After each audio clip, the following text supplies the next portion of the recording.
live. I wasn't sure if there was like a fly buzzing around or something. So then when you got in the Army, how big was skating? Did you still skate when you were in the Army? Or, my bad, in the Marine Corps? So when I went into the Marine Corps, like before, I skated like every day, like probably 12 hours a day, like nonstop every day. Like I didn't care about anything but skateboarding. High school, didn't care about girls, nothing. Just I would wake up at like 10 a.m., skate, and then that was it. I spent my entire day skating back and forth across town. And then during the Marine Corps, like I said, I didn't deploy a whole lot. Never went to like a combat zone, but the countries I did deploy to, you know, it's like you'd be there for, you know, anywhere from 1 month to like 6-9 months, however long it is, and then you're lucky if you get to skate on the weekends. You're lucky if you get to bring your board with you. So in 8 years that I did, as in from 2009 to 2017, I don't know, it was just kind of like sometimes I was skating every day after work, and then sometimes I wasn't skating. I was skating, you know, once every 6 months. So Yeah. just kind of hit or miss. And then when I got out, it was just kind of like, all right, now I can skate all day again. But, you know, outside of a job. Did you ever run into any skaters while you were in the Marine Corps? In the Marine Corps? Oh, dude. That's actually funny you say that. So the reason I founded Official Military Skate, or one of the, so let me be perfectly honest before I answer your question. So the original reason I founded Official Military Skate, and I've said this in previous interviews, was a little bit out of selfishness, but it was kind of like my answer to a problem. So I wanted to skate the Barracks in Los Angeles. For those of you that don't know what that is, it's a private skate park in Los Angeles, and it's like the most exclusive, invite-only skate park in the world. You have to be invited. Like there's a gate code, then you have to have someone let you in. It has to be scheduled on a certain time, it has to be on a certain day. Like it's very hard to get in if you don't know somebody. And so I think I was in like my last year in the Marine Corps, and I was like, dude, I really want to skate the Barracks. I'm here in Southern California. Like, what do I have going for me? And are you familiar with Poseidon Foundation and like the girls that do the ladies skate night thing at the Barracks? Yeah.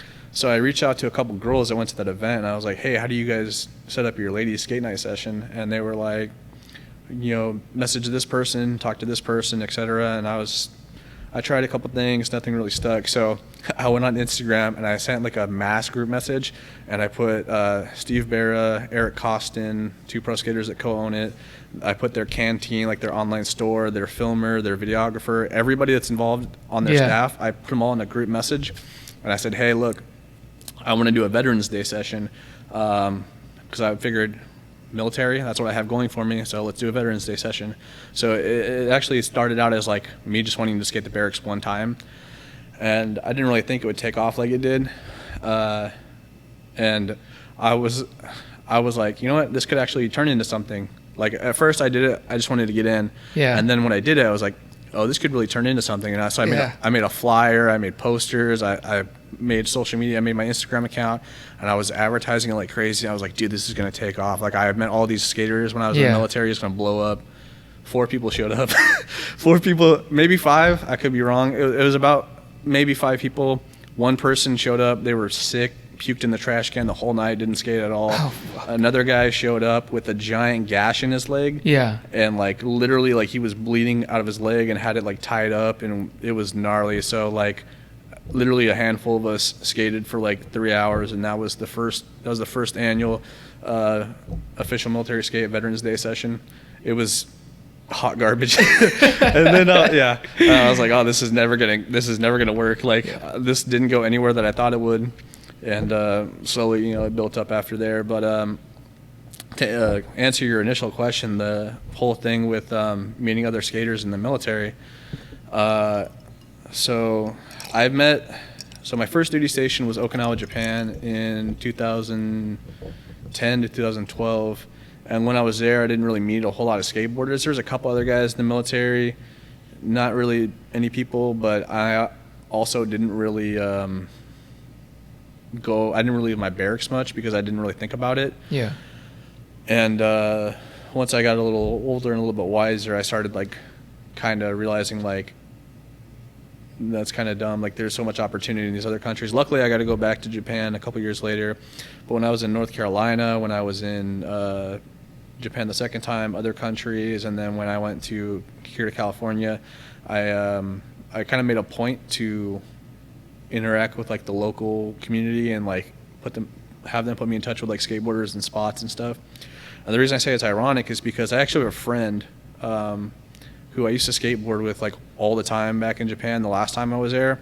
And to this day, no disrespect to anybody that served in the military that skateboards, but my buddy Jacob Watkins is like, if you saw him skate and you knew he was in the military, your first question would be, why the fuck are you in the military? Like right now he's sponsored by Zero, and I think he's sponsored by Fallen. He's that good. Oh shit. And so I skate with him all the time, and I say it's ironic because he just texted me earlier and was like, hey, I'm in Oceanside till tomorrow, so I'm actually going to try to stop and say hi to him on my way back home tonight. Yeah. I haven't seen him in 6 years, but the dude is just like unreal. And then there's this other guy, Travis Davidson, and like that dude would do like, if you don't know, sorry to anybody that doesn't know skateboard lingo, but he would do like switch frontside big spin, nose manual, nollie big spin. Like he would just, like, you have this dude like chomping handrails, and you have this super tech guy, and then you have me there just like, what am I doing here? Yeah. Like I was like, all right, cool. I guess I'm just like the average skater in the military. But anyway, to answer your question, yeah, I met a lot of really, really insane skateboarders in the military. And so I knew that they were out there, and then I knew that there was a decent amount of them, but I didn't realize how many there were until I made the platform. Yeah. Dude, now it's big. Yeah, it's just hit like 7,100 followers, which isn't like a crazy amount. But considering I run the page by myself and it's mostly just me, sharing other people's videos. Yeah. Like for example, I went to, I'm having that Veterans Day session at OC Ramps. And so I was like, so I went through all of my followers, and, I was trying to find people that, serve in the military and skate so I could share it with them to invite them.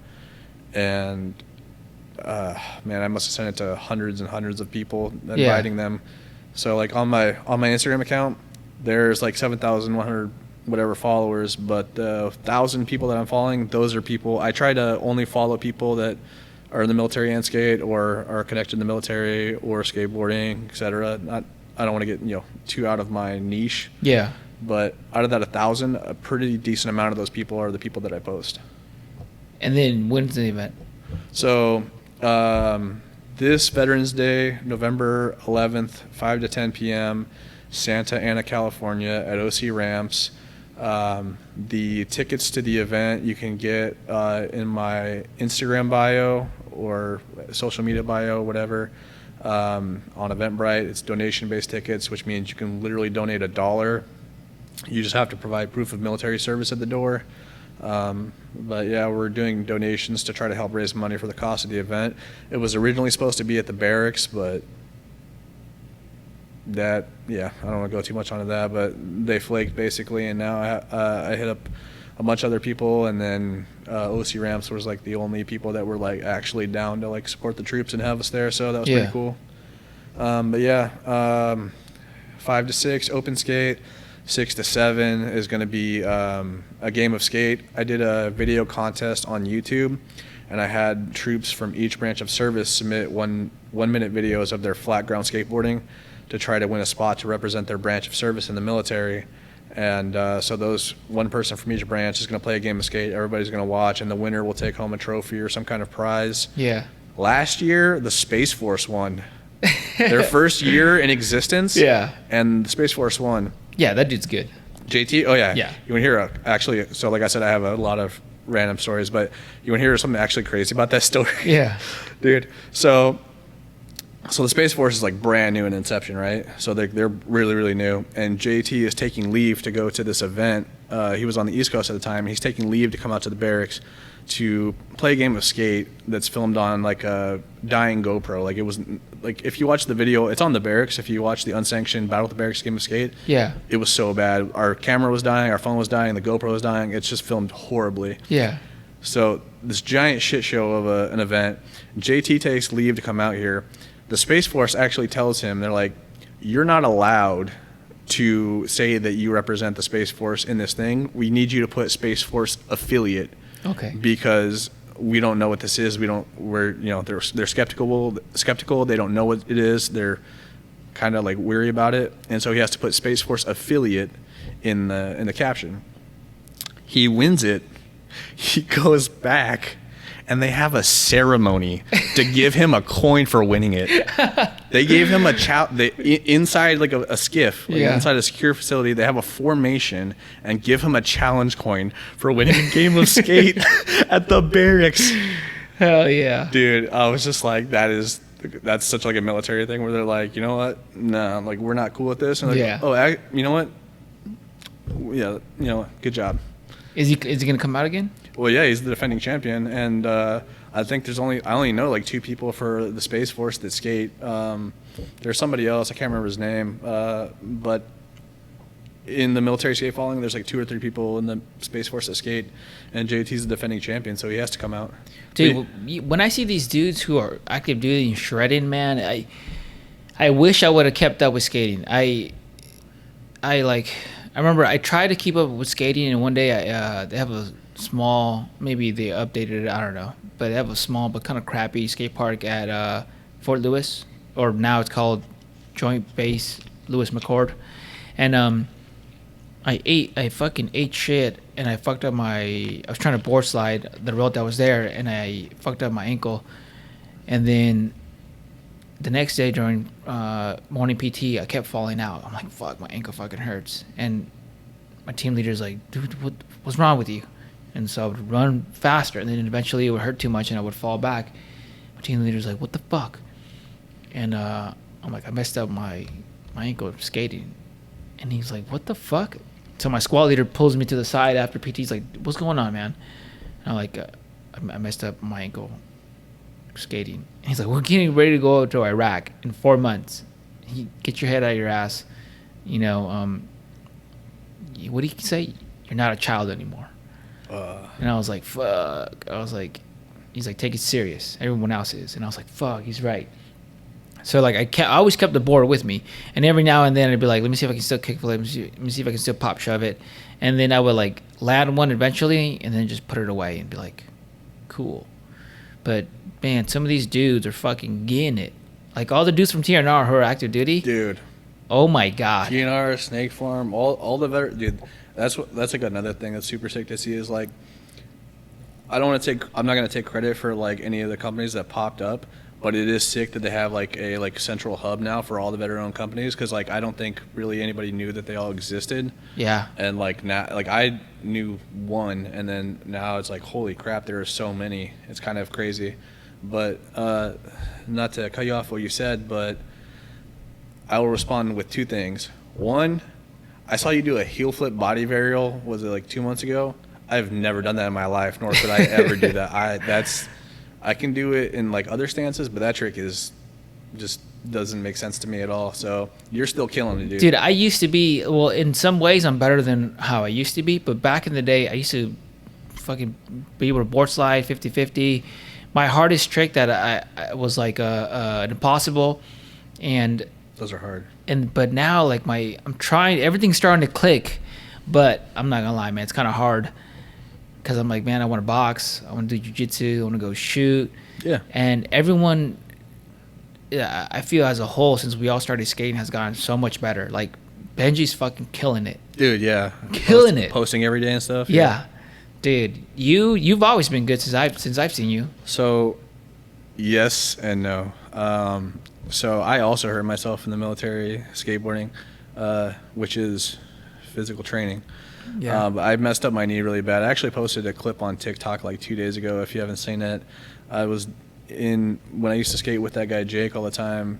Him and this other guy, and that Travis guy, and then our friend James. Like they were all just like so good, and pushed me to get like a lot better. And then I was skating one day, and just like a freak accident, I was trying to 360 flip an 8-stair, and I landed it. But the board shot out, and I went straight to the splits and just absolutely destroyed my knee.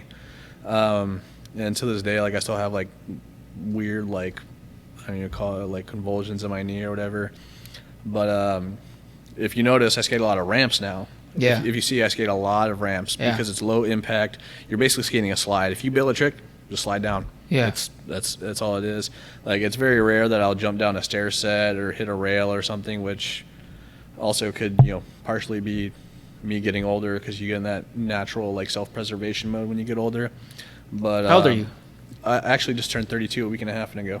Bro, that's not old. A week and a half ago. Yeah, I just turned. Well, all right. So they say that every 4 years you do in the military adds 10 years to your life. So in my mind, I'm like 18, but Yeah. my body's like 52. So, Dude, I don't know, man. I see Tony Hawk. What was he, 55 when he did a 900? dude, yeah. If Tony Hawk can do a 900 when he's 55, I think I Well, can still kickflip. He was 47 or 48, and then he actually fractured his was it femur? Like Oh, it's actually 48. when he did it when he was 40 somewhere between 47 to 49. Yeah. And then he's like in his early 50s now, and he just broke his femur like earlier this year or last year. It was gnarly, but his recovery has actually gone really well, and he's back on the ramps again, so that's pretty cool to see. Dude, he's probably shooting up all that good shit. Probably stem cells and all that. Yeah. He's got the money. Oh, but here, let me go back to this before I get to say this, because this is one of my favorite quotes of all time, and it's my. Are you ever watch Lords of Dogtown? Yeah. You know J-Boy Adams? Yeah. There's a famous quote. So to respond to that, stop being a child thing. Like I remember skating the boardwalk in Oceanside, and some old lady came up to me. She was like, "Aren't you a little too old to be doing that?" And it's like, I'm not gonna sit here and talk to you and be like, "Okay, well, Tony Hawk's this age. There are people in the Olympics. There are people doing this, people doing that." So, instead, just respond with this. This is a quote from Jay Adams, and it's, "You didn't stop skateboarding because you got old. You got old because you stopped skateboarding." Yeah. Yeah. That's so true.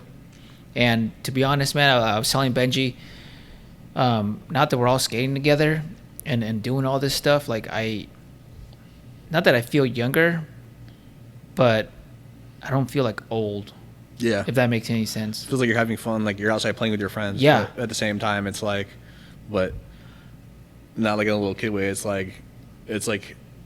almost like it's like the perfect formula of like mixing like the cohesion and like camaraderie you had in the military with like just having fun with your friends. Yeah, 100%. And that's what I like that you have the page, because it shows, unless you follow TNR or a veteran that does skating, chances are most people won't see that, right? But since you are official military skate and you know all these people and from all these branches, and you're sharing their videos, and then now they're finding your page, more people, I feel, in the military and veterans are finding out more than ever, like, hey, dudes can skate in the military, dudes can skate outside, and even if you're not a skater, whatever, if you BMX or whatever, because I hate when I see veterans get out and be like, I can't do this anymore, my back hurts, or I'm old. And it's like, bro, yeah, your back probably fucking hurts and your knees probably hurt. Guess what? Everyone's hurting.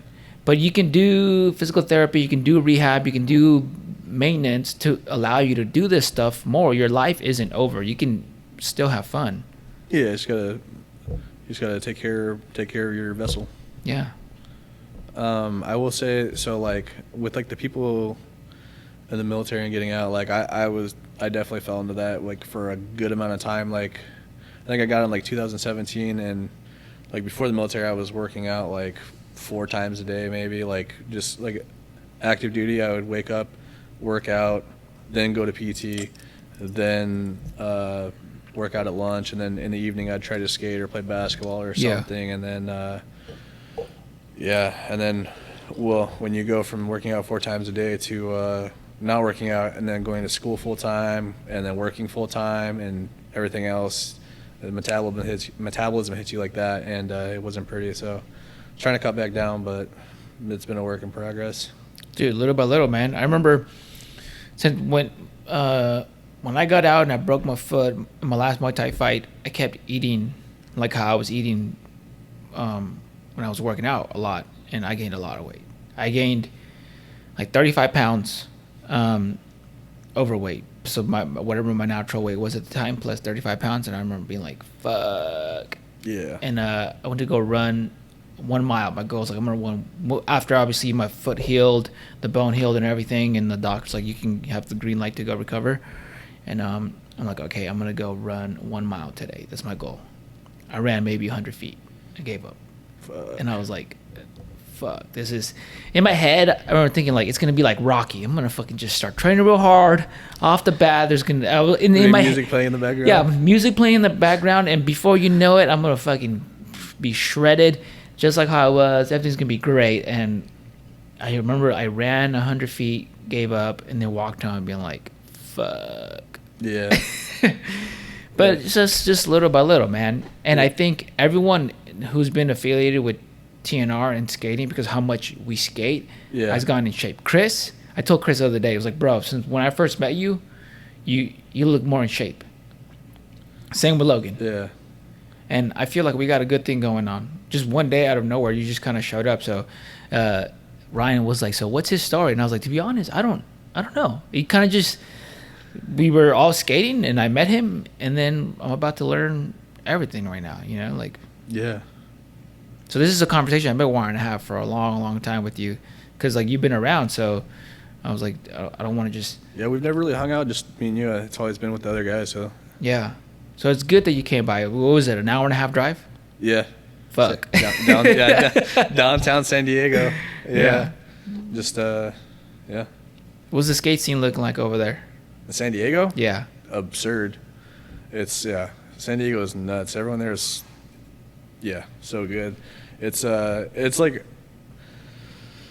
I don't know if I was still like a young buck, I don't know. I don't know if I'd still be skating, because like everyone there's so good. Like you go to a skate park and there's like what was it, like a month ago I saw like a 12-year-old do a 900 or a 1080 or something, and it's just, bro. Yeah, it's very humbling. That's the best word for it. Is like, it's very humbling. Everyone's like literally so good, and like some of them are like literally so good and like too cool to be sponsored kind of thing. And it's just like, dude, I'm just happy to be skating at this point. Like, I'm just glad to be learning new tricks at this age and still being able to push around and do something. So. Oh, 100%, man. You know what? It used to bug me when I would go to the parks and like little kids would, you know, kickflip 360 stairs, and I'm like, man, I can barely ollie. I'm barely trying to pop shove at this thing, and that's when I was younger. But now, I'm just happy to have fun, and I feel like I'm having way more fun because I'm not having that pressure on me. Like, bro, look at this dude's age. Look at this dude's killing it, and dude, so I'm from like the middle of nowhere. I'm from a very small town in Nebraska called Beatrice. My graduating class was like, I don't know, I could be, this is just a shot in the dark, but I'm gonna say like 110, 120 maybe. Oh shit. And very small town, very, very like dead. Nothing's happened. The most exciting thing that's happened there is we got an HBO documentary about a murder mystery from like 15 years ago on HBO Max, and that's the only thing that's ever happened there. The ghost. Oh, all right. Kukui. But what was I going to say? Yeah, so I'm from like the middle of nowhere. I was the only kid in my class that skateboarded, and I learned to skate from a couple guys older than me. And so like, I literally thought, not to sound like a narcissist, but I thought I was way better than I am. Not to say I wasn't like, oh, I'm amazing at skateboarding, but I thought I was pretty decent. Yeah. And then when I left, I was like, dude, I suck. Like, after seeing other people skate, and I used to be a lot better when I was younger than I am now. And going away from Nebraska after I graduated and seeing other people skate in like the military and other places, I was just like, dude. Well, I was like, I don't know what I'm doing. And then on top of that, with like the whole social media thing, it's like, I feel like what's it called? Like the need for like gratification through like posting clips on like the internet and remaining relevant, like kind of ruined skateboarding for me in a sense, because again, I'm from the middle of nowhere. I would get like one skateboard magazine every so often. I didn't have Instagram, barely use Facebook, anything. So it's not like I was putting my skateboarding anywhere. I just skateboarded to skateboard. And I kind of miss that aspect of skateboarding, like pre-social media, because I just skateboarded for the love of skateboarding. And now it's like every time I go out, I'm like, oh, I need to learn a new trick. I need to get a clip. I need to do something to remain relevant and like post on the internet, whether it's me or, you know, another veteran skating or something. I'm just like, it kind of sucks the fun out of it. But at the same time, you know, I still have fun skating every now and then. If anybody that's ever skated with me for more than like 5 minutes know that I am insane when I skate. Like, I hate to say this, but I'm like the stereotypical angry skater. Like, get mad at my skateboard, like blame everything that's not working. Like, I'm like, no, something's not right. I know it's not right. I know what this is supposed to feel like. I know what I'm supposed to be doing. It's not working. Like I'm that kook at the skate park that's like bugging out. But You know what? There is something. It's different because social media. Yes, it changed things because there's just something to it when you would just skate and try to land something. And even if there's not a crowd, like I'll never forget this, and I think about it every time when I go to Garden Grove and there's a 99-cent store, and there's a loading dock where that was the for me at the time I was in junior high, and that was the biggest thing I ever ollied off from. And I remember thinking, because I lived so far from all my other friends, I remember like, dude, they can skate really well. I want to get better, and I'm like, dude, I gotta learn how to ollie. If I can ollie off a curb, I should be able to ollie off a loading dock. And there's no cameras, no friends, and I remember just trying one day, fucking eating shit a couple times, couldn't make it, and then tried another day, and then I made it, and I remember like, fuck yeah, but no one was around. And just being able to ollie off that dock, like that was fucking great. And I get what you mean, like sometimes you're like, what can I post, or what clip, or whatever. And social media, I feel there's a lot of that, right? People just post to post. But what was it? My friend asked me, he's like, how do you, he told me, that there's a lot of people watching what you do. And I'm like, oh yeah, like, and he's like, does that put the pressure? I'm like, no. And he's like, why? And I was like, why not? I was like, because I don't have to rehearse anything, and everything that I've been doing, I was always doing. Now I just got to make sure someone's recording it. So you have to be you, and then if someone records it, cool. But once you start being like, I need to record something, I feel like that's the beginning of the end of people having fun, and it's the what is it? The influencers in the wild. yeah. So, well, I was on the way to the Comedy Store, and there was fucking traffic in LA, shocker. And there's a girl setting up her what is that, ring light? Yeah. The ring light on the sidewalk, and she's testing out angles, and then we were like, what is she doing? And then she just started dancing and taking her clothes off. Oh, to say twerking or? Yeah, and then taking her clothes off too. And I remember being like, that was weird. Maybe I should try that instead of skateboarding. You probably get more views and likes and followers. Dude, we can't compete with these girls. We can't. Oh man, yeah. I just feel like I would be a lot better at skateboarding than I am now if I wasn't so much in my head about like what I should post. If like I remember being like 15 years old, and I wouldn't like leave my driveway unless I did like 10 kick flips in a row, 10 heel flips in a row, 10 varial flips in a row, 10 tray flips in a row, etc. And then now it's like, all right, I'm gonna warm up, I'm gonna try one trick for like 3 hours, and then if I get it, then I'm gonna go home. And yeah, but Dude, maybe next time before you go skate, try that again. yeah. But I think I'll probably by the time I'm done, I'll probably be tired and ready for bed. Just do it, see what happens. Yeah. Yeah. What else?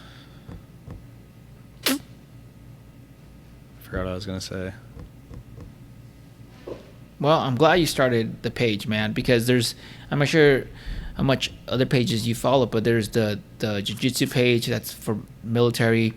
Oh, military BJJ? Yeah, there's hunting, there's everything. Yeah. And I think our community needs that. I think we've all had enough friends who they're lost on the pills that the VA has given them, or they're fucking just drinking and they're angry and they don't have some sort of therapy or even go to therapy. Mm-hmm. Pretty sure people or had close friends just kill themselves or be self-destructive. Yeah. And the community needs something. Yeah. Right? I was just watching, especially I feel like now with the withdrawal of Afghanistan, how fucking terrible it went. Because a lot of people have probably asked themselves, like, what the fuck was all this for?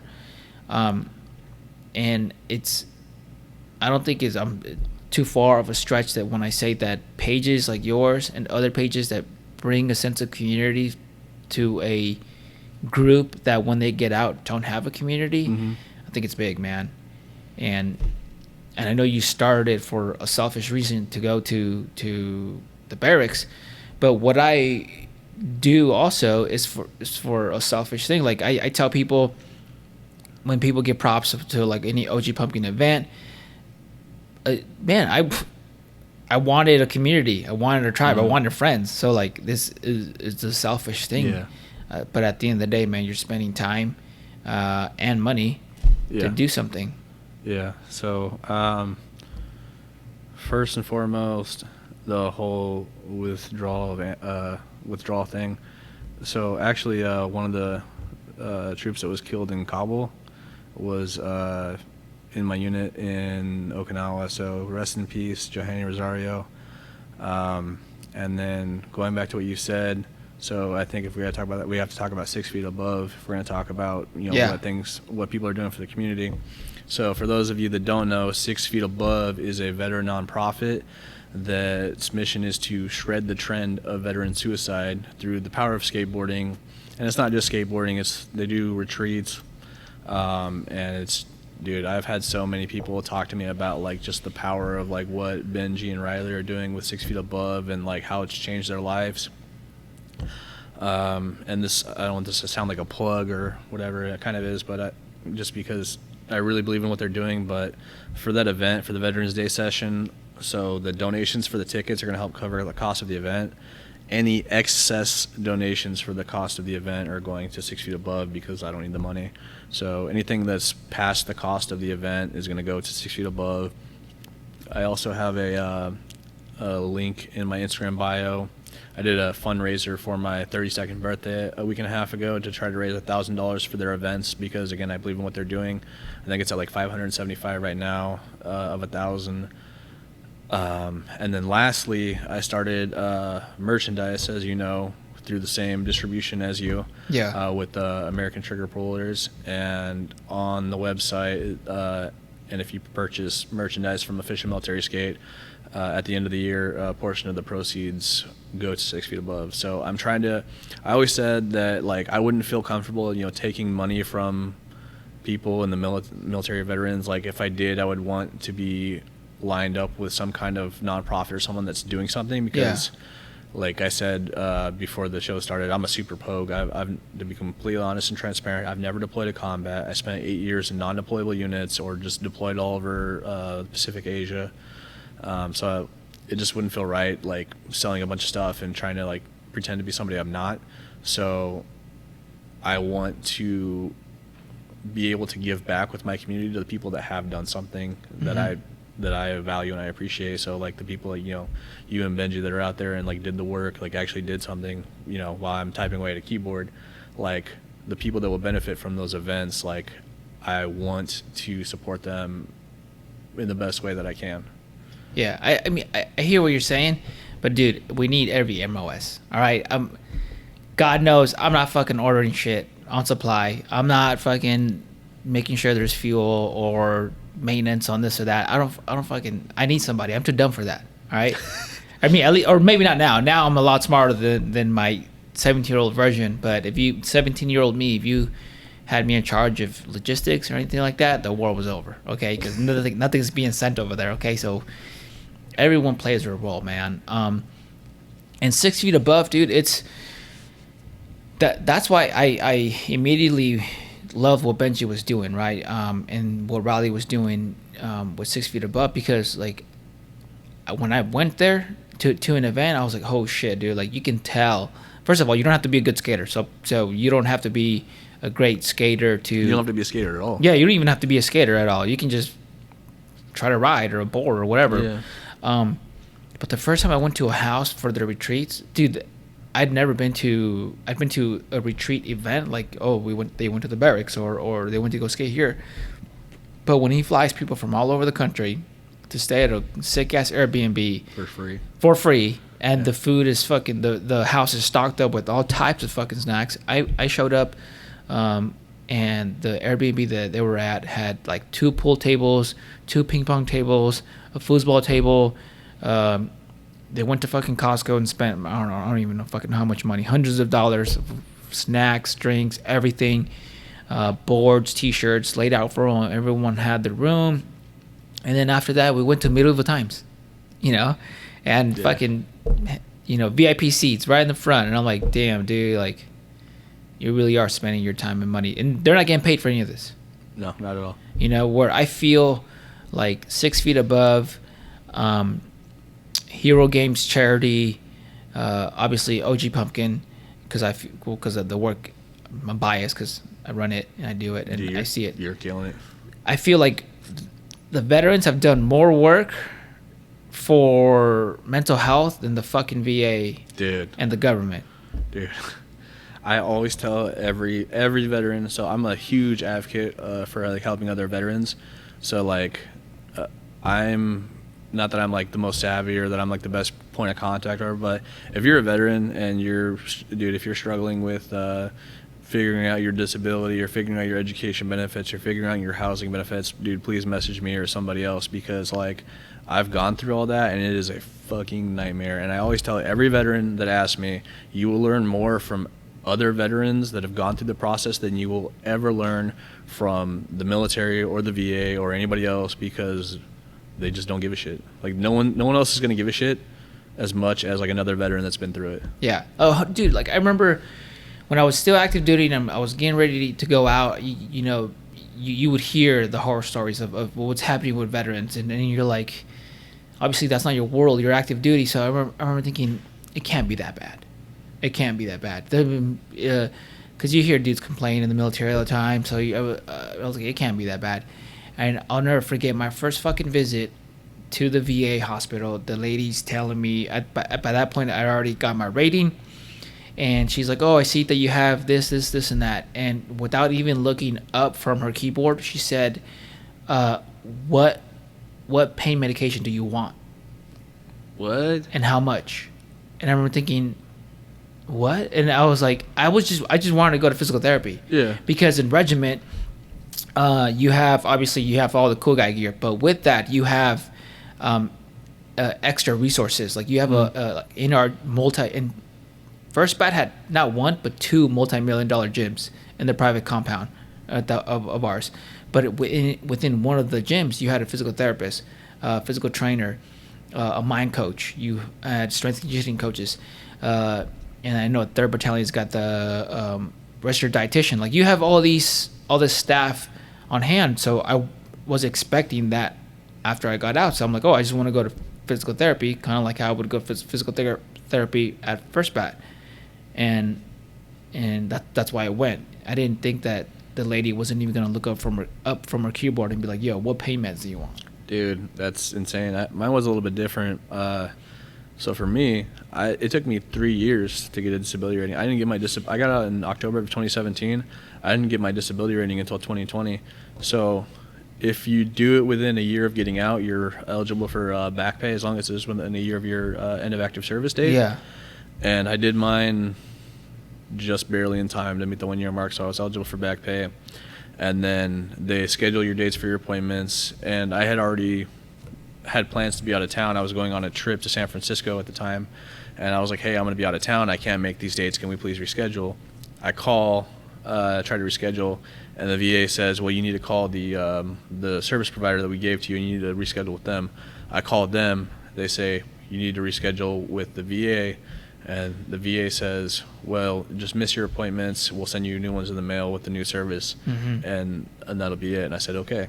So I go to San Francisco, go on my trip, come back, and then I get a letter in the mail saying I'm rated 0.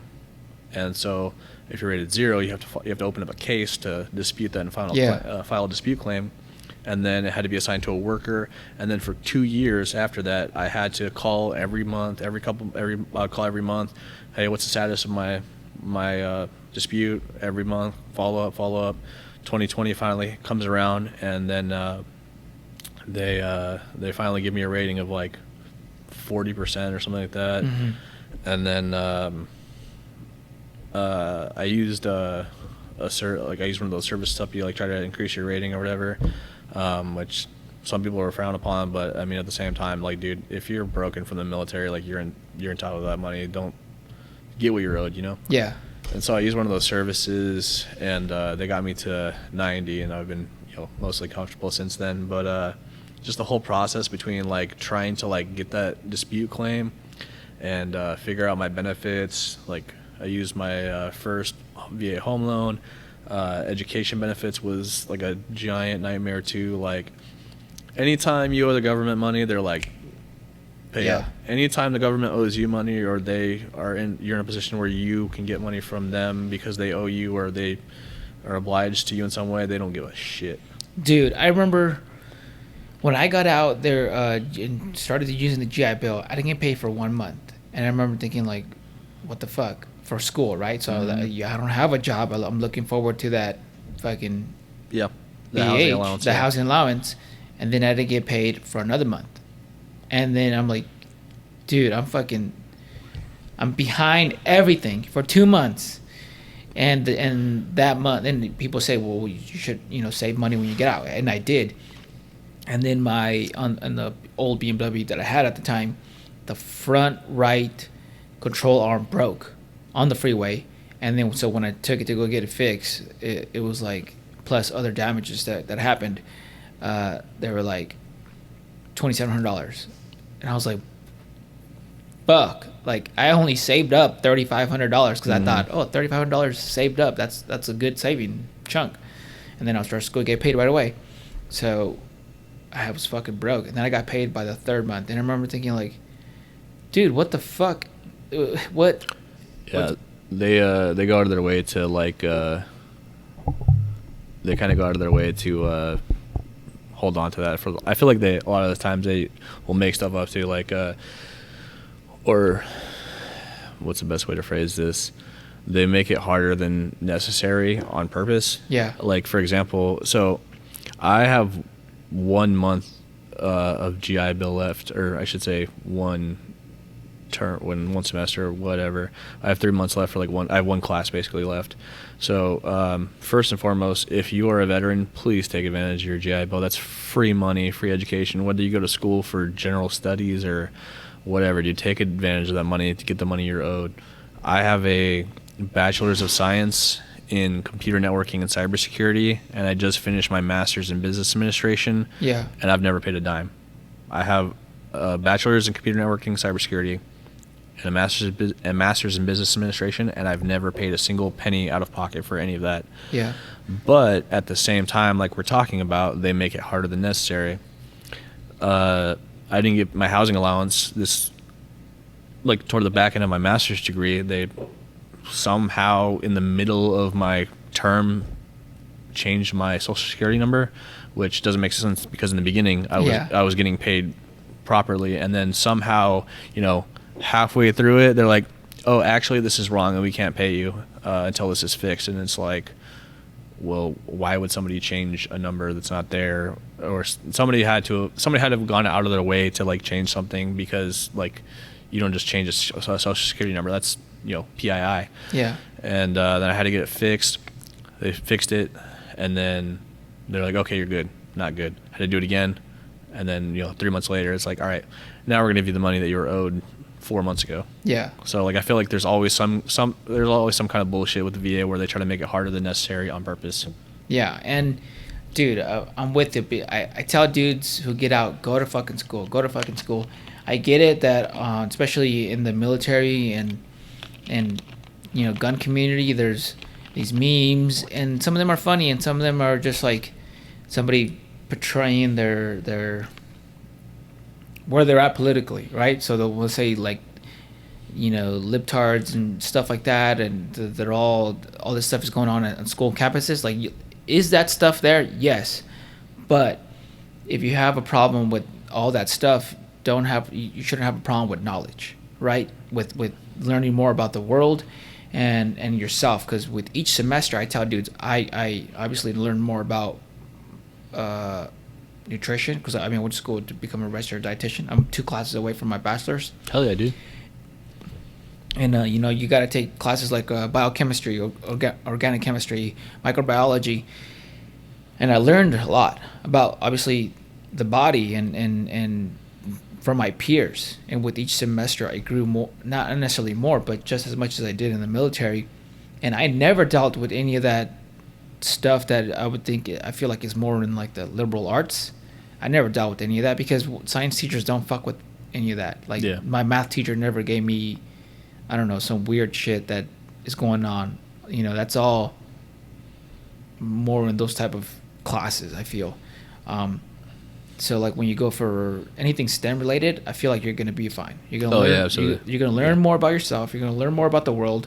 Don't listen to some fucking idiot who's telling you don't go to school because all they're gonna teach you is like this. No. It's in some classes, yes. I mean, I guess it depends on, because you can also use your GI Bill for, like trades and certifications and Yeah. stuff too. So if that applies to you, then do that, but don't just let it sit there. Do something with it. Yeah. Also, I feel like I have to say the mitochondria is the powerhouse of the cell. Dude, I remember when they were like, I was like, yeah, I want to be a registered dietitian, because First Battalion had a registered dietitian available to us, and when I was competing still in active duty, when I was competing in Muay Thai while I was still in active duty, I went to go use her you know, her knowledge, like, yo, I'm trying to cut weight. So it made it easy when I'm like trying to pick a subject to go to school for. And I remember thinking, this is going to be easy, free money. They're going to tell me, hey, tell people to eat salads. And that's it. When I saw my first class load, it was like chemistry, and then organic chemistry, biochemistry. And I was just like, what the fuck? I just want to tell people to eat salads. Stay in a caloric deficit, eat some greens. Yeah, and then you realize, like, oh fuck, like, why the building blocks, why you have to take chemistry and all that crap, because the building blocks of food and how it affects your body and how it affects your cells and what your cells need. And then we're learning how to feed people through tubes, like if they're in a coma, obviously they can't chew their food, or if through their veins. And I used to think nutritionists just told people eat salads. Yeah, I mean, it depends on what you're doing. Like, I mean, there are people that suffer from like different, like Logan has was it celiac, so he can't eat gluten or whatever. So so I mean, it just like real. It depends. Yeah, it depends on what what works for you, I suppose. But let me pivot this by asking you a question. Does anybody in your family have a degree? No, dude. Before you? I'm the first one to go to college. That's super sick, dude, because I was gonna say, so while like I am an advocate for using your GI Bill in your education, my bachelor's degree and my master's degree, they're paperweights. They don't do anything. I don't want to sound cocky, but I have a 6-figure job, which I got from 2 certifications and 8 years of military experience. So like, that's why I say, like, if a trade or certification's better for you, go that route. But either way, you use your GI Bill. That's free money. Like San Diego, in San Diego, if you go to school full time, that's 1 online class and 1 face-to-face class. So that's 2 classes every 3 months. That's guaranteed $2,700 a month. Yep. That's insane. You take 2 classes, one of them you don't have to go to. That's $2,700 a month for 3 months. And then you do that for your 36 months of your GI Bill. So like, not to mention you have FAFSA and all those other grants. Yeah, bro, you make mad money, and at the very least, you buy yourself time to figure out what the fuck you want to do while you're out. Yeah. So like, dude, same with my degree. I'm 2 classes away from the bachelor's degree, dude. I'm not gonna use that for a job at all, because I like what I do for DSG and OG Pumpkin. But I met a lot of cool people. I learned more about myself and the world. So when people say, oh, you don't even use your degree, yes, but you'll be a better version of yourself. Well, you can also transfer it to your dependents, because you had dependents when you were in the military, right? Yeah. Yeah, so that's pretty awesome too. But like for me, I don't have dependents. I used all I have a little bit left, but my GI Bill. But like I said, they're paperweights. But at the same time, like, I learned so much. Got to do all kinds of stuff, meet cool people, became better at my job. I did the master's in business. Specifically, I switched to a business major because of Benji and Chad from Snake Farm. They both have their masters in business administration, and they run veteran-owned skateboarding related companies. And so I did it so I could become better at turning official military skate into something. Yeah. But at the end of the day, like, the actual degrees themselves, they're just paperweights, but the knowledge I learned with them, like, extremely valuable. But my original point I was going to make is, my dad doesn't have a degree, my mom doesn't have a degree, my sister doesn't have a degree, my brother doesn't have a degree. So like, regardless, it's still like value to me, because it's like I'm the first person in my family to ever go to school or do anything. Yeah. No offense to them, but do anything with my life. And so like, that means a lot to me personally, because I grew up in like extreme poverty. Like, well, all right, so not to go off on too much tangent, but we're talking before the show about like, you know, how you were talking about how you have things in common with other people, Tyler. So here's something that you probably didn't know that we have in common, but mine's not as severe as yours. So when I was a little kid, I used to be in a gang, like a little kid gang, but a gang nonetheless. So most people think I'm like the skateboarding, long-haired, guitar-playing white kid from Nebraska. I actually spent the majority of my childhood in Carlsbad, New Mexico, down by the border in New Mexico. When I was 6 or 7 years old, my mother married this guy named Danny. He was his Mexican half of his family lived down there, and he had a contracting gig in Nebraska. And one day, my mother just uprooted, left, went to New Mexico, and I lived there for like 8 or 9 years. And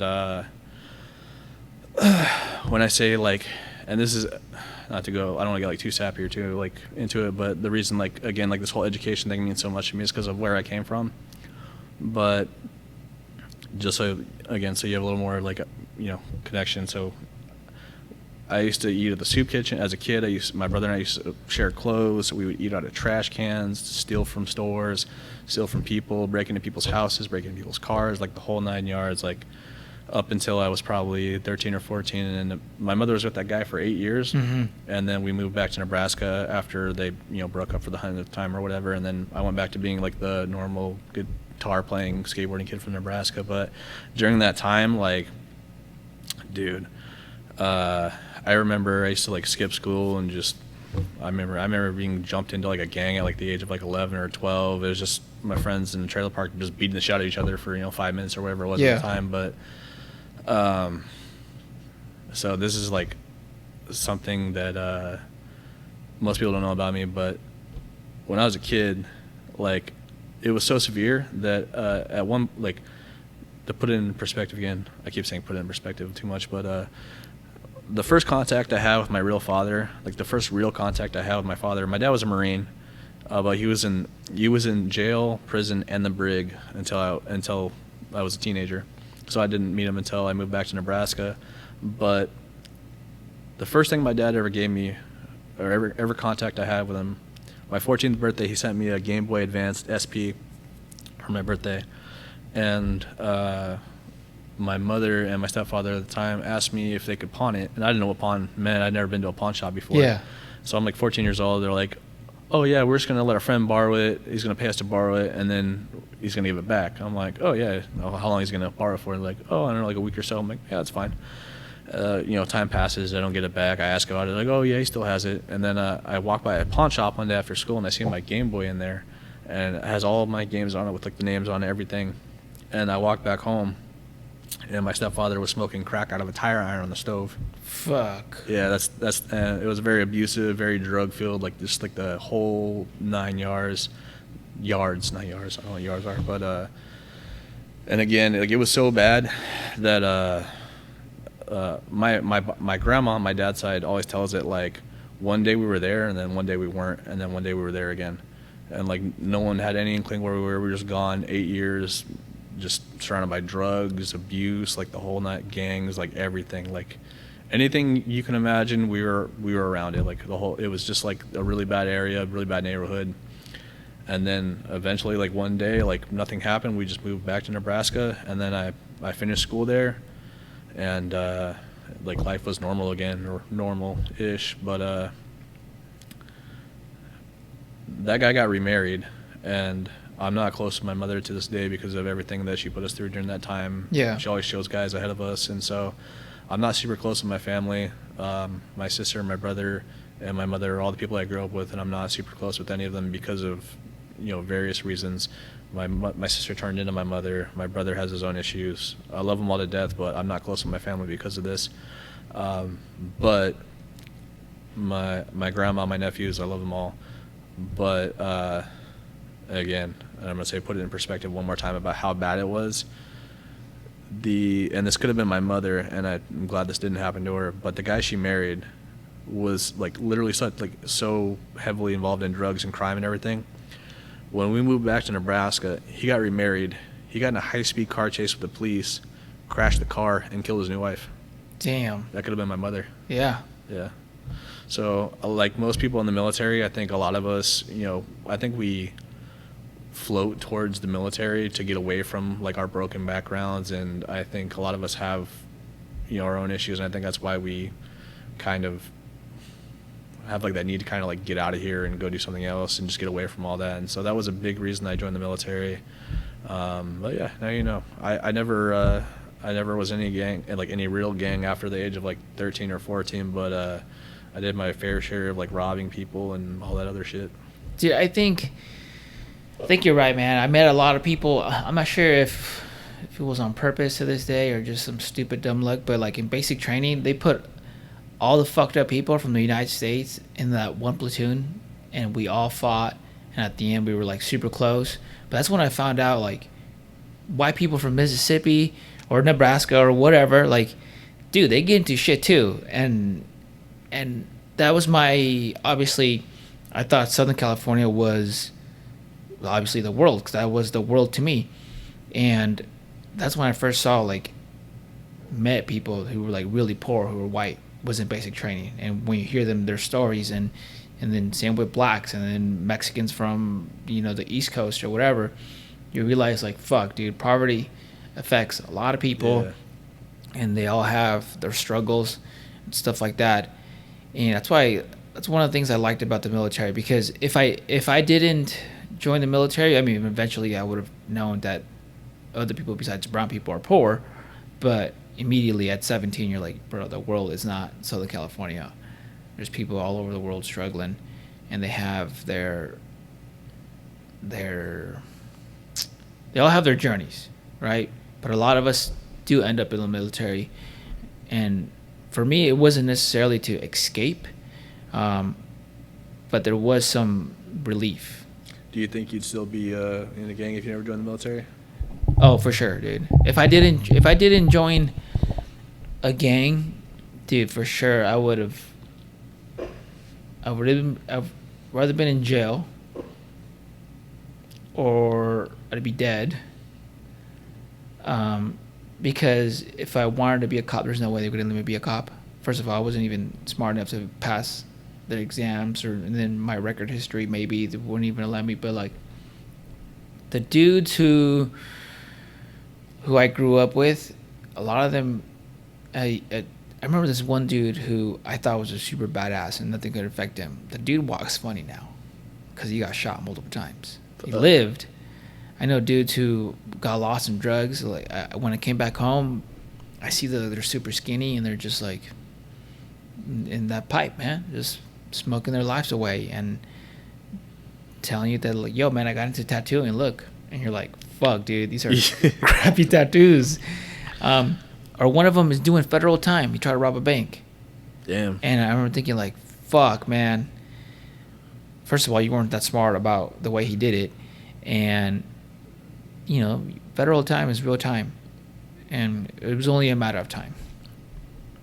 So joining the military was the best thing I've ever done with my life. Of course, war sucks, man. Like there's some stuff from it that affects me to this day, but I don't regret any of it. Yeah, I was gonna say, I always thought if I never joined the military, I'd just run away to California and try to be a pro skateboarder, but I don't think that's realistic at however old I was at the time, 19. And even Nebraska, like the small town I come from, like the two older kids that I looked up to skateboarding in high school.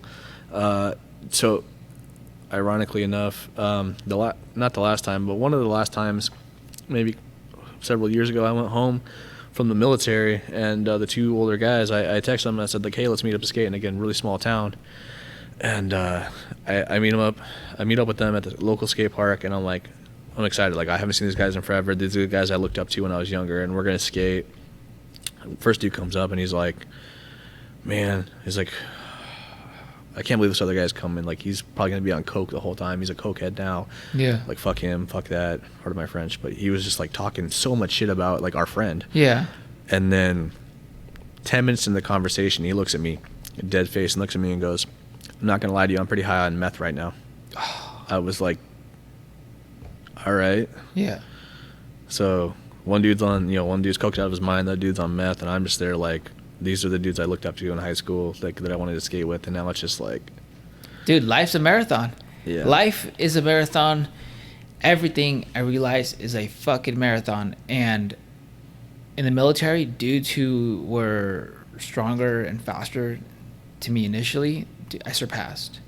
The people in high school that I thought, I was like, damn, they're going to be successful. They're doing something. Because in high school, they were smart. They were the cool kids and everything. Dude, they're not doing shit. Yeah. And then I just saw Bixby, he's an MMA fighter, his documentary. And like, his documentary is I'm not sure if you know he is. He has one fucking eye, and he fought and became a UFC champion. Jesus. And he lost an eye. Well, he had both eyes when he first started competing, and he would have wins and losses. And one of his losses, he lost. Well, he didn't lose. He has the eye, but his vision in his eye fucking went away. And then he would lie and cheat vision exams, so he can keep fighting. And if you were to look at him, at his career in the beginning, you'd be like, this dude's not going to be a UFC fighter. Look at everyone else is surpassing him, but it's a fucking marathon. He kept at it, and then he became a fucking champion. And more dudes, when he was losing, and the dudes that were winning during the same time, you'd be like, that dude's going to be a champion, not this guy. But he just kept at it, and he became a fucking champion. And if everything else, it's the fucking same. You know, like, how many pro skaters have we've seen who were really great and then they fucked it up, and they're not skaters anymore. Like, I like one of the first skate videos I had was the sorry flip video. Dude, love that video. That was my first. My first video that I had was that ES, and dude, what was the other episode? What is it? ES.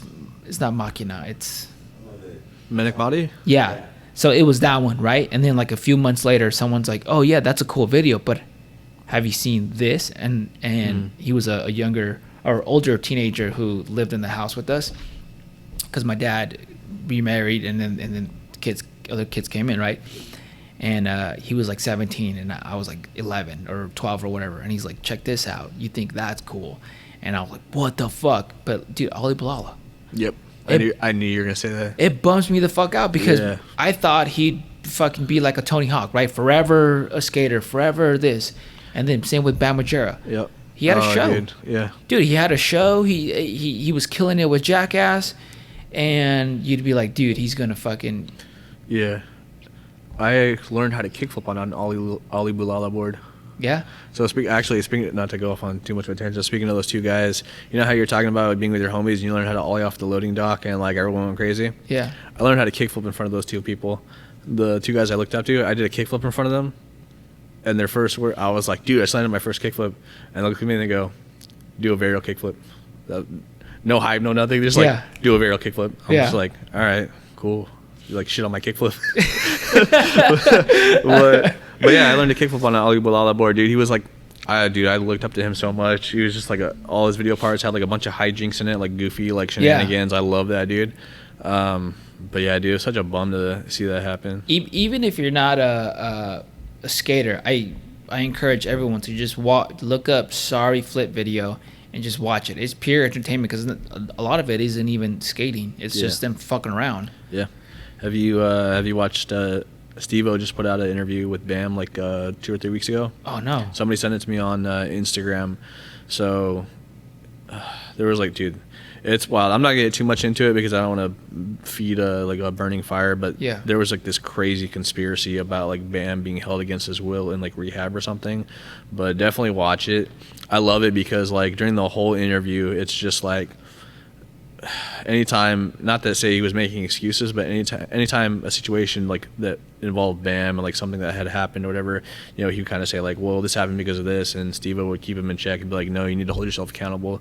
And it's like that most of the interview. So dude, if you're into like Bam, Jackass, Steve-O, whatever, like check out that interview. It's so good. I'm definitely going to have to check it out, so good. I was a big Bam fan. Like, as a matter of fact, like, dude, the limo that I have is because of Bam.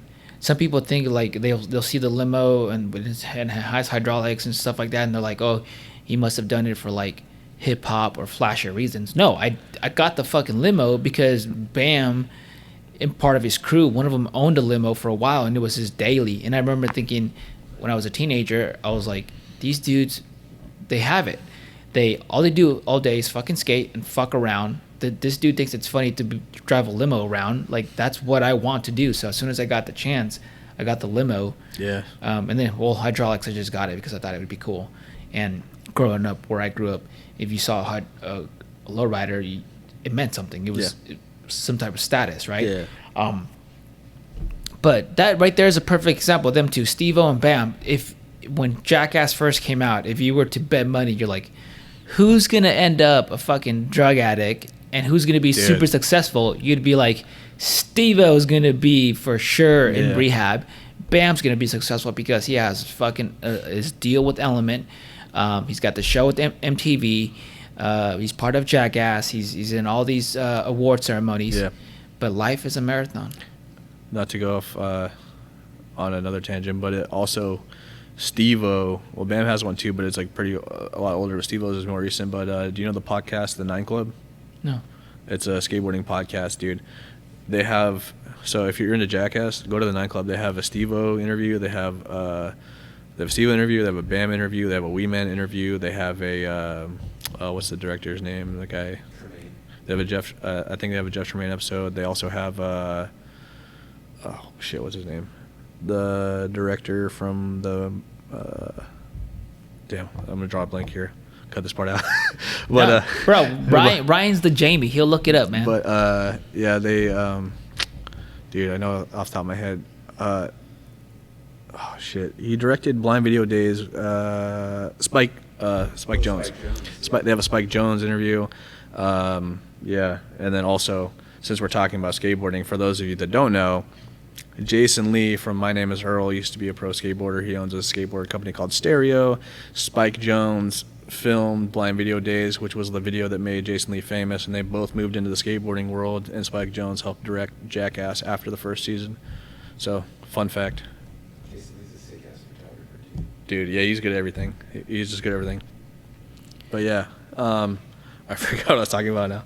But dude, yeah, the interview is super cool because speaking of mental health, like the same way like 6 Feet Above is like helping these people, dude. Like if you watch that interview, like the whole interview is just Steve-O just keeping Bam in check and holding him accountable. So check on your friends, hold each other accountable. Oh, dude, 100%, man. I told Benji when we first started kind of hanging out, I was like, look, dude, I don't like yes men around me. Like I don't want people telling me that everything I do is fucking awesome and whatever. Like if I'm fucking up, I want my friends to tell me that I'm fucking up. Like when I first got out, one of my first friends was Ryan. He just happened to be a former Army Ranger too. And Ryan, you never met him. Okay. He was a former Army Ranger too. He'd been shot up in the leg, arms in Afghanistan. And there's obviously that connection, right?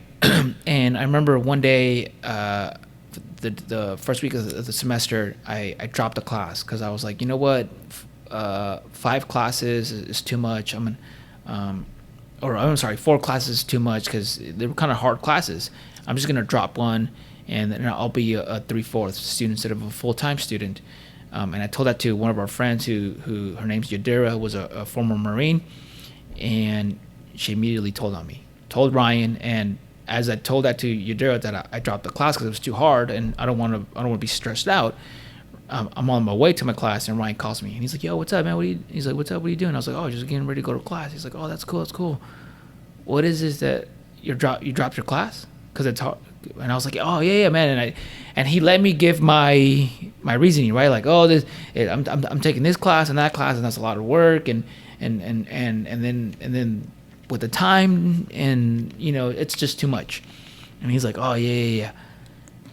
He's like, how about you just stop being lazy, stop being a bitch. It's not that hard." And I was like, no, but dude, it's because it's hard. And he's like, yeah, he's like, it's not that bad. And he was right. And he called me out on my shit. He called me out on that I could do it and I was making excuses. And at the end of it, I got A's and B's. And this is during active duty? No, this is when I was a veteran. Oh, okay. Right? So those are the type of people that I like around me, you know, calling me out or and not just school related. He'd, you know, be like, yo, dude, fucking, Yep. you're being selfish. People that make you better. Yeah. That's one thing I do miss about the military, like getting out is, so I'm not sure I was in the Army, but so like in the Marine Corps at least, you have like, depending on what rank you are, you have monthly or quarterly or you have counseling / mentoring sessions, Yeah. like every so often. Sorry, my braces are like caught on my lip. I think my braces are fucked up. But one of the biggest things I hated about getting out of the military, not that I really cared that much at the time, but I didn't realize how valuable it was until later, was having like some type of mentor or somebody to like Yeah. help you. Because I had always set goals in life where I was like, I'm going to do this and then I'm going to do that. That when you do your mentoring and counseling sessions, you set like goals. You knock out those goals, you set new goals, and you do that every so often. And then at some point, you know, you get out and you're like, well, now what? Now what do I do? I do my goals, I accomplish them. Now what? And I will say that like being connected with like the veteran skateboarding community is like I said, one of the biggest reasons I got my MBA is because of Benji from TNR and from Chad from Snake Farm, dude. Heard like a fish with a hook in its lip. But yeah, dude, like I will say like Benji's been the closest thing to a mentor I've had since I got out of the military. And like since I've linked up with him, it's just like, I don't know, it's been one of the most rewarding like relationships I've had Dude, as like a friend. 100%, man. That's what I told him the other day. I told Benji we went to the Rams game because a nonprofit was like, oh, I'll take you guys' family out to the Rams game, and we went to the Rams game, and I was telling him like, bro, like this is fucking cool. Like we're at a fucking suite at the Rams game. Like this is awesome. We had a bartender, fucking everything in there. The dude's a fucking billionaire or whatever. And other veterans were there too with their kids, and it was fun. And I was telling him, I'm like, dude, remember in the at this private client's ranch? The ranch is so big that there's a fucking valley. The one in Los Baños? Yeah. Yeah, I've been there. So I told him, that's right, I missed that trip, but I told him like, yo, man, I'm glad I met you before all the big stuff was happening, right? Because I remember when he was like, man, he was still like in real estate. Yeah. And I was like, dude, you're gonna do great things for the community because you care about the community and you spend a lot of time, money, and energy on other people, and you make people better. And I told him that I'm glad. I told him, yeah, I'm glad that I met him before all the big stuff was happening, so he knows that I'm a real friend. But after that, I told him, I'm like, dude, right now I feel like the best I have in my life, because I had friends, yes, growing up, but they're not my friends now. Most of them, the vast majority, are not my friends. And even in the military, yeah, I made great friends, but it was a certain level of friendship. But now, yeah, I feel like I finally have a group. Yeah, I completely get that. So first thing I'll say is Benji, like the dude is like the busiest person on the planet Earth. He runs TNR, works with your defense strategies group, does like a million other 6 feet above. Like, dude has like so many hats, and he takes on like a million things. But still, like the fact that he doesn't have to like give me the time of day. Like he has you know a wife and 4 or 5 kids. Yeah. Like the 20 dude. kids. Yeah, the dude has literally so much going on in his life. But like, was it like last Tuesday? He took the time to like set aside like an hour and a half or whatever it was, literally a day or two before he's, you know, flying out to Africa or somewhere crazy. Yeah. And he's like, all right, I'm gonna make time for you, and we're gonna talk, sit down. And he like went out of his way to help me plan this Veterans Day session, give me like a bunch of like super solid advice about how to organize the event, who to talk to, what I should do, logistics, all this stuff. It's like, dude, that's a fucking friend. Like, yeah, he has literally so much shit going on in his life, and he's like so busy, and the fact that he took the time to do that, so I just want to say I'm so fucking grateful for that dude. But going off what you said, like the community and like the group you have, so I always tell people this is like, I've never really been like a social person. Like I'm not like, I always say that I'm an asshole, but like I've always had friends that I skate with, and like this, like I never like the way that I phrase it is like I don't really have friends that I could, that I would go to the movies with or do this with or that. I have friends that I skate with. My best friend lives in Kansas. We see each other like maybe once a year if we're lucky. We've been best friends since we were 14, give or take. And then it's like other than that, it's just like I just have people I skate with, and then that's pretty much it. Like if I'm gonna go do something, but like the group of like veteran skaters that I hang out with, you, Benji, Chris, Logan, other Chris, French, like. Forgive me if I miss anybody, but like our group of friends that like are in like this area and we all serve in the military, regardless of whatever capacity, and like we're still serving. It's like, dude, like I've never had friends that I'm like, oh, I'm gonna go do something with other than skate or go do this since before I joined the military. But like, Yeah. who was it? French and Chris hit me up the other day and they're like, hey, you want to go get lunch? I'm like, I couldn't go, but I was like, that's so like trippy to me that like somebody's hitting me up to do something other than skate, because it's like if I'm not doing like extra, like something like skateboarding, it's like I'm usually busy at work, school, something else, or this, that, or the other thing.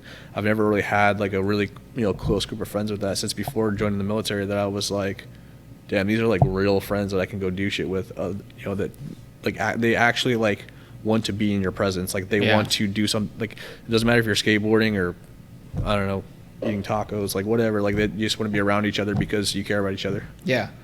And dude, that's what I was telling Benji, and I was like, I finally feel like I have, like in my life, I feel like I finally have it kind of worked out. And I think it's unfortunately it's rare for a lot of veterans. But I think us doing this is gonna help the next batch of veterans coming out. Like, I know when I first joined, there wasn't that many veteran-run companies or even active duty companies, right? I joined in 08. There wasn't that many companies that made products. And then one popped up, and then another popped up, and now it's safe to say there's a lot of veteran companies and active duty companies that are making quality products. Yeah. Right. And then now there's again back in 08, I don't think there was that many. I joined in 09, like back. I don't think it was in 09, but like during the 8 years I was in, like Black Rifle was like the biggest thing, and Yeah. Black Rifle or Death Wish Coffee or whatever it was. Like there was like a couple coffee things and like this, that, and the other, but nothing like there is today. Yeah, and it sucks for all the dudes who got out way before all this, but I think now is the beginning. Like Black Rifle was the biggest thing, and then if you were affiliated to them, that was cool. But other than that, like there was fucking nobody. But now there's all these groups forming, these little communities growing because of skateboarding, because of jiu-jitsu, because of whatever, and that's what I care about the most. You know who you should get on here? Sorry to go off on a tangent, but whenever like I think about something that I like or whatever, I have to talk about it because I have no filter and I say what I mean. So, do you know Libo Risk? Who? Libo Risk. Her name is Jessica Zeta. Dude, she started, and this is like really recent. She came on one of Benji's trips for 6 Feet Above. Bro, she started the first ever like travel agency only for veterans. Like a travel agency, like you can download, like, all right. So did you ever try to take leave to like somewhere in the military? Like you want to go like deploy to, like, say for example, when I was in Japan, right? And if I wanted to go to take leave in like another Asian country nearby, pain in the ass. If I try, here's an example. I was at 511 on Camp Pendleton, Oceanside, and I wanted to take leave to Barcelona, Spain, because one of my friends was going to Barcelona, and it's the best skateboarding spot in the world. And he was like, my dad's paying for the hotel, everything's paid for, all you have to do is pay for the ticket, but I'm active duty. So I go to the S4 shop, whatever S shop it was, and I'm like, hey, I want to take leave to a foreign country. And they're like, all right, well, you have to fill out this packet, this packet, this packet. You have to submit through these people. You have to submit up to this person. Like the whole process takes like 3 months, and the days for the trip are in like 3 months. There's literally no way that I can go. Yeah. It's like physically impossible. So basically, this girl named Jess, she's I think she's a Marine Corps veteran also. She came on one of the trips, super rad person, and she basically went out of her way to like create a community that's specifically for veterans who want to travel and do cool shit and like, explore the world and like do something risky. That's why it's called libo risk. You're a libo risk, but it's like do something risky, get outside of your comfort zone, go do something. So not to go off on too much of a tangent on something else, but dude, like communities like that are popping up are just fucking incredible. Like there's so much opportunity for veterans now because of these companies that we're talking about. It's just it's so cool to see, and it's like weird because like it's weird to me because like I feel like I don't know. I guess 5 years wasn't that long ago, but like sometimes I forget that I'm a veteran because it's like it's been 5 years since I've been out. I've been working in IT. I've been doing this, doing that, and then you get with those veterans and you're around each other, and it's like I don't know. It's just like instantly you're like you can relate to each other like instantly. Yeah. And that's a pretty cool feeling to recreate. No, definitely, man. I feel lucky that I just fell into all of this. Because I think what 6 Feet Above is doing, what TNR is doing, I'm pretty sure there's other skateboard companies out there that are doing great things, but I'm not there. I'm not part of it, and I don't feel and see it, so I can't talk about any of it. But I think we're all lucky to be part of being connected to TNR. Yeah, Because they're doing great things here. The other veteran companies there's other veteran skateboard companies that I see that are actually doing really cool things. Two things. One, you want to hear something crazy? So this is kind of crazy. It just seems like unrealistic to me, or it's not like I'm not getting any royalties or anything from it. One of the first veteran companies that I got connected with was a company called Schlotty. They're out of Texas, right? Mm-hmm. So the owner is still active duty in the Army. He's in Texas. We did a limited collaboration deck.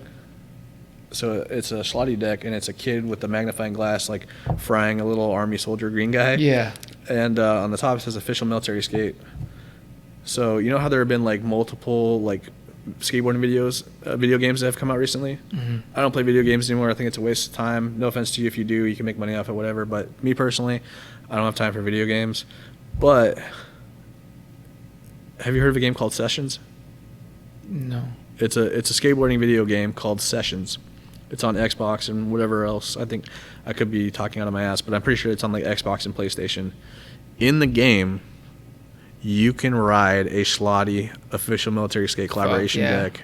That's fucking insane. Yeah. I don't get royalties or anything. It was a limited release and it's whatever, but like the fact that you can ride a skateboard with a fucking social media brand that I created inside of a video game, like a very popular video game, that's fucking insane. Dude, it's just the beginning. I think what you got going on is just the beginning. I think it's gonna grow. Just how it was kind of the turnout you expected. Mm-hmm. When you did, your first event. Was it 4 people and they're all fucked up, bro? The first like official OG Pumpkin event that I threw, 5 people showed up, and me, I was one of the 5 people, and my brother was one of the 5 people, and then. Now, you all have an event at like 65 on average. 65 people show up on the bigger range events. On my house, I've had about 65 people when the first skate event. And then with TNR, when we did Shred the Trend, in 3 weeks, we managed to get over 400 people show up.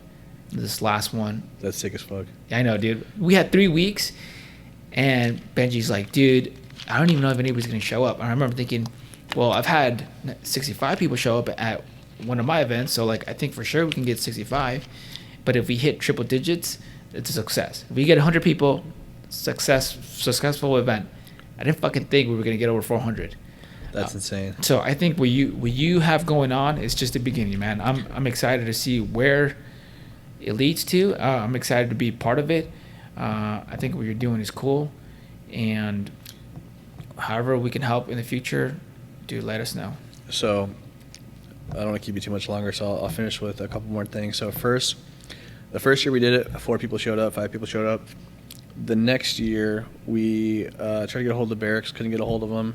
So we did it at Trans World Skate Park in Vista or Carlsbad or wherever it was. The former editor-in-chief of Trans World Skateboarding magazine, Jamie Owens, let us use his park. He bought us pizza, soda, like whatever. Super rad guy. He also just launched a new skateboarding magazine. So I know people out there love Thrasher and they like Transworld, but if you haven't heard of Closer Skateboarding, I still don't know if it's Closer or Closer. I think it's Closer. Skateboard. I actually just got my second issue in the mail today. So here's another cool one. So brand new skateboarding magazine. Second issue just came out today. I just got it in the mail today. The first issue, my name's in the back of the magazine. Every single person that bought the first issue of the magazine, their name's in the back of the first issue of a skateboarding magazine. Yeah. So I have a skateboarding magazine with my fucking name in it. Yeah. That's insane. But anyway, super shout out to Jamie Owens, just a fucking great human being. I can't wait to go home and read the magazine later. So anyway, so second year, he let us do it at Transworld Skate Park. Third year, 2020, COVID hit. Couldn't do it anywhere. Nobody would have an indoor skateboarding event, so we just had I hosted a skateboarding contest at Prince Park in Oceanside, California. Then 2021, we got a hold of the barracks again, but because of COVID, they limited it to us, so we were only allowed to have 40 people. So we had to limit it at 40 people, but there were probably 100 people that messaged me trying to get in, so it was pretty nuts. This year will be the first one where I haven't been given a limitation, so I don't know how it's going to go because we're doing tickets this year.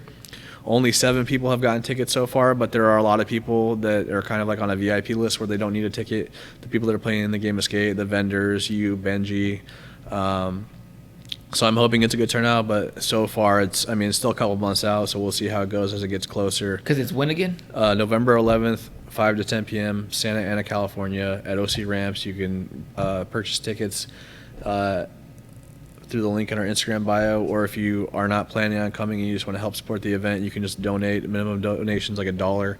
But if you are coming, you need to prove military service at the door. It can be a uniform picture, CAC, DD-214 with the sensitive information blurred out. Those are kind of the same guidelines I go for posting on Instagram. I'm not super picky as long as you can show me some picture uniform, whether it's a duck face selfie or whatever. Can they bring someone? So if you're if I show, we didn't know each other and I show up, can I bring my girlfriend, wife, friend? So I had a couple people ask, and I said no, and then I limited it to one person, but one person per thing. But I just feel like it's kind of a chaotic thing to try to control. Yeah. So I figured I'd just ask. As long as as I know you're- someone that's gonna ask that. Oh, of course, yeah, people have, and it's just at this point I'm just kind of as long as you're not bringing a bunch of your friends with you or whatever. If it's your dependents, that's fine. Or if it's your significant other, your dependents, that's fine. Just don't be bringing a bunch of civilian friends, because at that point then it loses the specialty, the special 100%. factor for the veterans, because it's for the veterans. Yeah. Also, if you are in skateboarding and the world of skateboarding, our good friend Cody McIntyre, who is pro for blind skateboards, will be refereeing the game of skate, and he will be helping myself and my buddy Kyle Adams determine the winner of a video contest that we're having at the end of the night too. So there's going to be pros there. There's going to be tacos there, catered by your family, which I can't wait to eat, because the last time I got them all over my shirt. I ruined my TNR shirt at the last event with taco sauce. So if you want to see that happen again, come by. But yeah, hopefully we continue to grow and keep doing big things. So I guess I'll end this with a shameless plug. So buy some military skate merch at militaryskate.com. A percentage of all proceeds will go towards 6 Feet Above, the veteran nonprofit, at the end of the year. 1. 2, we have a fundraiser in the bio to raise $1,000, in the Instagram bio to raise $1,000 for 6 Feet Above for their future events to help veterans who struggle with mental health. And then lastly, also donate to this guy, who it will be next month? Yeah, dude, next I'm month one month out. We'll be donating his kidney to Benji's wife, which is the most selfless fucking thing I've ever heard. That's to not sound too cheesy, but I'm gonna sound cheesy because my girlfriend's name is Angel, and I say this to her all the time, but I'm gonna say it to you, but don't tell her I told you. Angel is more than a name. That's something a fucking angel would do.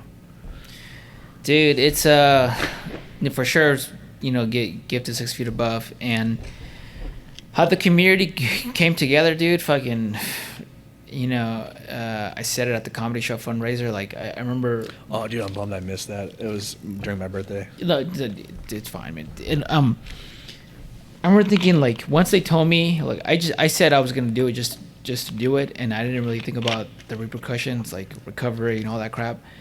And once they're like, oh, you know how long you're gonna be recovering for, and I was like, oh yeah, I looked it all up, and they're like, okay, cool, great. I didn't look up shit. Was it like 3 months Yeah, they're like, and then after I told the doctor what I did for for a living? for work, yeah, he basically laughed. He's like, yeah, you're not gonna do any of that. Jeez. And that's when other shit settled in. Like, what the fuck am I gonna do for bills? I can't. OG Pumpkin, yeah, it makes income, but it's not reliable. Especially with all this shadow banning.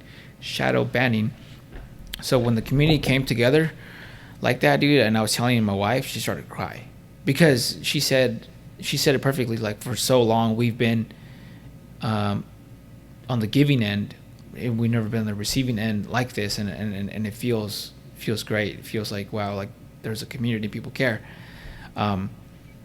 So yeah, man, shout out to everyone who's been supporting everything, because it made me feel the love. 'Cause now I don't have to stress out about paying my bills. Now I just have to just go into it, show up, and it's actually really easy for me because they're gonna put me out, so I'm just gonna take a nap. Hell yeah, dude.